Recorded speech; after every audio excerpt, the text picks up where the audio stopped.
started this business from scratch, no brand, no nothing, no leads, just from blank. And before, I'm not the generation of selfies. I grew up with the Nokia. I learned how to niche, how to target customers, because every video I got a lead. So the purpose of the ad is to get you in front of a person. That's the goal. I'm speaking to 20,000 worth of audience. Right. I'm mainly almost all social media.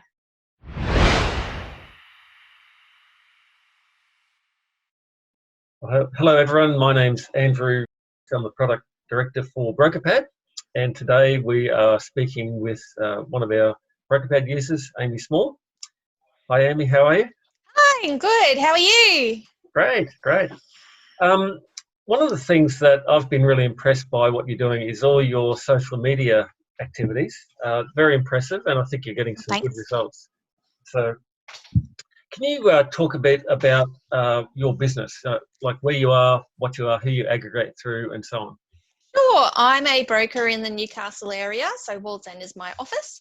I use Connective as my aggregator. I have one staff member, I have one PA, I have one front of office, so someone to greet at the desk, and I also use an offshore for loan processing, so probably 3.5 worth of team at this stage. My average loan size is around the 400,000 to 500,000, and I'm ranging between 3 to 5 mil a month on average now. So that's a normal month. Yeah, that's where I'm at. One of the things that I think you do very well is all your social media work. Can you talk about where you start? We talked about understanding your customer. Can you talk a little bit about that? What your target market is and how you find that?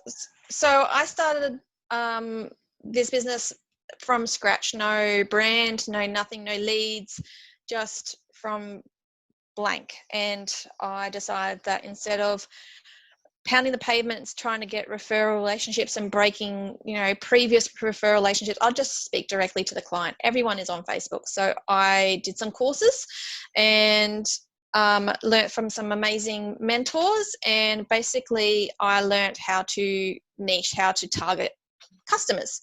Now, to do that is you really need to pick one type of client. I started with first home buyers, but it could be debt consolidation, and you want to pick that one client. If it's an old client or a new client, you really want to write down everything about them: where they work, how many kids they have, are they married, are they not married, what are their likes, what are their fears, what are their dreams, and really write all that down. And I use that niche, that everything about that client, even what their Facebook likes are, what they don't like, and really use that as my template for my videos, my posts, my ads moving forward. And that built that audience to a warm audience that knows that I specialize in that area. And so I started with first home buyers. So how do you find out all that information about a first home buyer? I suppose if you're going to use a live client, you could call them up and ask that you're, trying to create a advertising, or you're trying to build your business and you want to ask more about that client. So you could do that. I did that. I asked a past client and really drilled down to what they liked and what they didn't like. Okay. So once you've defined your customer, you understand the customer, then what do you do? Okay, so every video, every post is going to be related to speaking to that client directly. So that's who you want to do. So you want to solve their problems and help their fears. How you're going to do that? You want to be that person that's going to help them buy their dream home, help them get out of the rent cycle, help them solve their budgeting problems. What information do those clients need? Do they want to know about repayments? Do they want to know about deposits? That's what you want to start building your posts and your videos about, and you keep doing it. And it's worth it, because every video I got a lead. So, well, now every video I get a lead. So it's worth building that audience and getting them used to you and getting them used to your face, so they know that you are that specialist. You know, you're talking about boosting posts. Do Yeah. you need to do that all the time, or just in the beginning? It's a combination of both boosting, so that that video may have been really liked and you might want to build that audience. So if you boost that particular video that was already well liked, it's going to be cheaper for you to do that than if you boosted just a random post that no one's ever seen. And you can see how many views are on your Facebook page. So I do boost those. Ones that are naturally liked are going to be cheaper for you to do so. And then that is combined with lead ads. So ads that you want your client to click in and send you their number so you can call them. So combination. So when you're building your postings, are you building an audience? Yes. So we are, as you're speaking to that one person, that niche that you are, those are the people they're going to view. And so then you start building that audience. You can also then use the Facebook's analytics in the ads manager to actually create that audience. So you can really make sure that you are advertising to that one type of client, and then that becomes cheaper for you, because Facebook is constantly learning, your analytics are constantly learning, and so your ads will be cheaper in the future. So do we call that a lookalike audience? Yes. Yep. So you can create lookalike audiences. You can create audiences from videos. So you can put in, video views of 50%, and put everyone that's watched that video into that audience, and then create that. And Facebook will continue to learn that that's the type of client that we want. And Facebook says, and you'll say to Facebook, find me people that match this profile. They learn that. Yeah. Right. Okay. Let's talk a bit about the advertising now. So, firstly, you're using a lookalike audience. Yeah.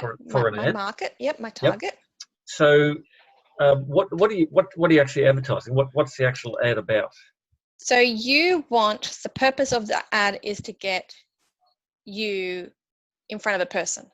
That's the goal, because as a broker, or as anyone that's watching this video, once you have them in front of you, once you've got them on the phone, you know that you can help them. You know that. You just want that person to agree to use you as their specialist. So you want that person to be able to provide their contact details. That's where a lead capture form comes into play. So your ad copy, or your ad, so that can be a video, it could be just a script, you want to explain how you're going to help them now, and you want to put a time limit on that. So you want to really give them the impression that this is an offer that's going to expire, that may take longer in the future if they don't do it now. So you want to solve their problem, you want to help them reach their goals, and you want to do it in a timely fashion. And that's what your ad copy needs to cover. Then you want to direct them to a nice, easy lead page. You don't want one or two steps. You want nice and easy, go direct to, and that's what I like about Brokerpad. They go into that lead page, they pick what they want, and I use that capture page for almost any type of video or any type of niche I'm going to advertise to. That way, they pick what they want, they give me their details, I give them a call.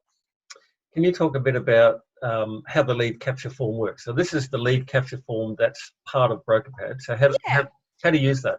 So I put the link of that into a button that says learn more, or book now, or ring me, sign up, anything like that. And they click that, go into lead page. Your lead page will then show the options. So if it's debt consolidation, home loan, personal loan, whatever it may be, they click that button, which is a nice fancy button. It looks really good on your phone as well, which is really important. Everyone's using their phone rather than a computer. They enter in their details, which is name, number, and email, and that gets sent directly to me immediately. How do you define the geographical, like in Facebook, how do you define the geography of where ads are going? Well, normally it needs to be within a sort of face-to-face distance. So I generally advertise probably up. So I'm Walls End is my office, and I'm up probably an hour to an hour and a half around. So for people who don't know, where is Walls End? Newcastle, New South Wales. Okay. 2285 is the postcode. So I probably try and go an hour to an hour and a half outside of that. During COVID time, we're all online, we're all providing Zoom. So I'm now broadening that audience to 2 or 3 hours away. Okay. Now you talked about pixels. Yes. So can you talk a little bit about how to use the Facebook pixel? Talk about what the Facebook pixel is first and how you use it. Okay, so Pixel is a code that helps the analytics learn when you're advertising through Facebook. There is a pixel spot in Brokerpad that allows you to put your Facebook pixel in there. That means that they're connected.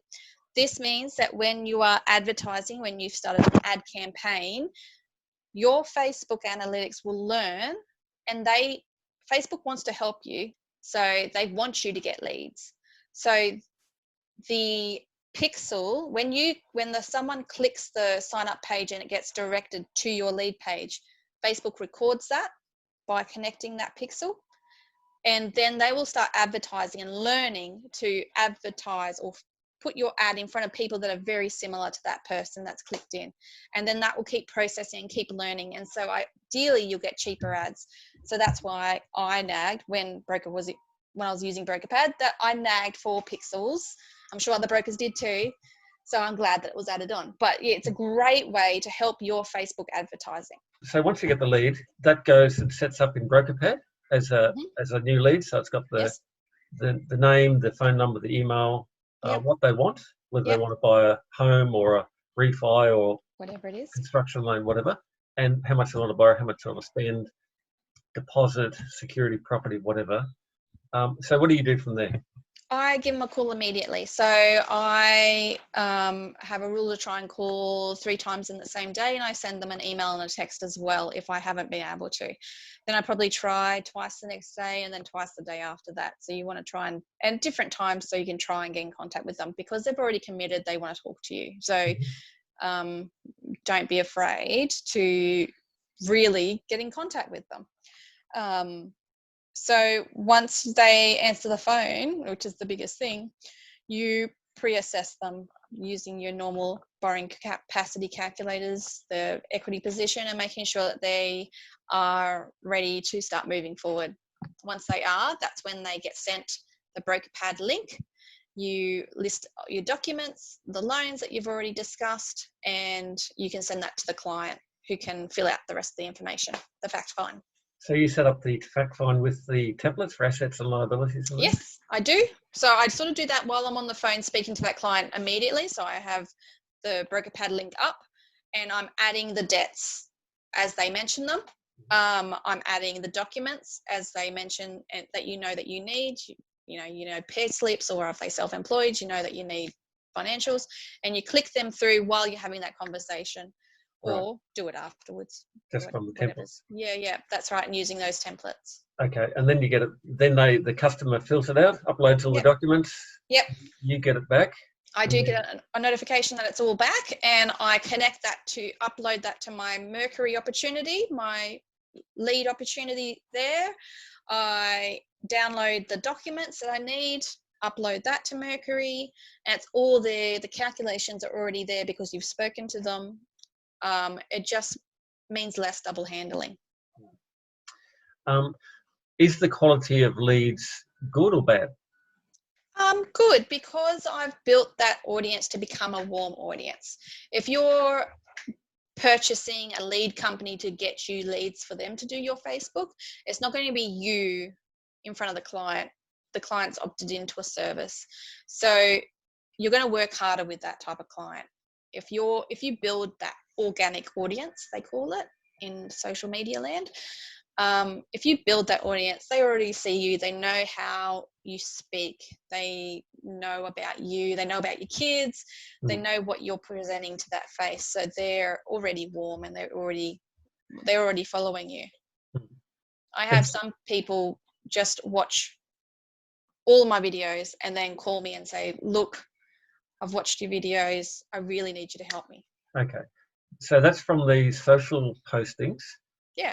What about the ads? Are the ads going to those people, or are they different people? So you can boost your videos to go to the same audience that you're advertising to. So I have some campaigns where they'll watch one video, and then if they pass 50% of that, my next video will go to them, and then they're 50% of that, and then the next video, and then the lead capture page from there. So you can set up a little sequence in Facebook so that you're advertising to that niche client and you're warming them up so that they take that next step.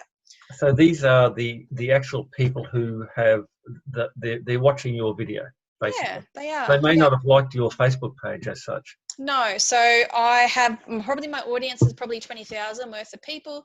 They need to see my advertising. They say that you need to see you 6 times before that anyone reacts. So you want to get in front of them constantly. So my Facebook page is probably only 1,200 likes, but I'm speaking to 20,000 worth of audience. So you don't just get people doing tire kicking or rate shopping and things typically?